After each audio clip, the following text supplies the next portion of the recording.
Hello, Hello. I have Abby here with me to talk more about the stem. And we talked last time about how the stem has a job. It's a very important job. The stem's job is to lift the leaves to the sunlight. And I already kind of talked about this next part. We talked about the work of the stem as what it does. And we talked how the stem transports water to the leaf and the food from the leaf. And so here is our food factor of the leaf chart. And the stem is depicted right here with the elevator. Sorry, my arm doesn't reach there. There we go. So the water is coming up the elevator of the stem, and the food is going down the elevator of the stem to the rest of the plant. And it's really important to think about that because there's a lot of activity going on inside the leaf, right? We're making the food.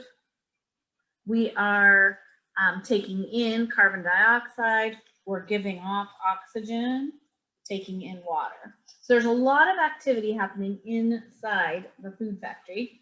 And so it's important to know how things come in and out or get in and out of that leaf. So the elevators of the stem are really cool. So the stem acts kind of like a straw where fluid like water can come up the stem, and then the food, which is also in kind of a liquid form, goes down into the plant. So we have a demonstration, and you've probably done this in Lower L or at home at some time. We have a demonstration to show you the work of the stem. Abby, when you had celery sticks at lunch today, did you think about what you were eating? No. Did you think that, I've been learning about stems and today I'm eating a stem? Next time you're eating celery in your lunch, maybe you'll have celery today or some other kind of stem. Celeries are a type of stem. And when I went to the store the other day and I got my stems, they already had their tops cut off. But celery actually is really cool when it has the little leaves on the top still, but my celery doesn't have any leaves attached. I want to show you, and maybe you can see, do you see these little dots around the edge?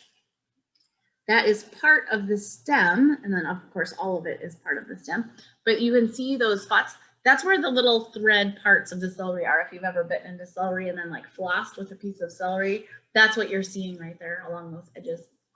We're going to set this celery in a cup of water. Abby prepared it for us. Can you tell us what you put in there? I put 1 drop of pink and 1 drop of blue, and it turned out very dark.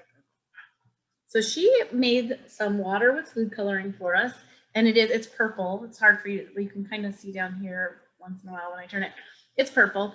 We're going to put our celery in here, and we're going to wait and see what happens. We're not going to make you sit and watch with us, but we're going to wait and see what happens with this celery, and we'll come back and talk more about it. When we think about that elevator is transporting the liquid water from the roots up through the stem of the plant and out to the leaves. The water, we've talked about this, the water is absorbed through the roots, and that's the main source of water to the plant. We also did talk that when a plant is full of water, when the leaves are full of water, the stomata open and can release that water. And when the plants are dry, the stomatas close so they can retain or keep that water in as long as possible. So it's actually pretty cool the way plants are self-regulating, that the water's always coming up through the roots, and if it has too much, the stomata open, and if it still needs more water, it closes those up tight. So we have more stories to share with you about the stem, but those are stories for another day. We're going to talk more about different types of stems. We're going to talk about special adaptations of stems. We're going to talk about the parts of the stem. So I can't wait to share that with you. All right, we'll see you next time.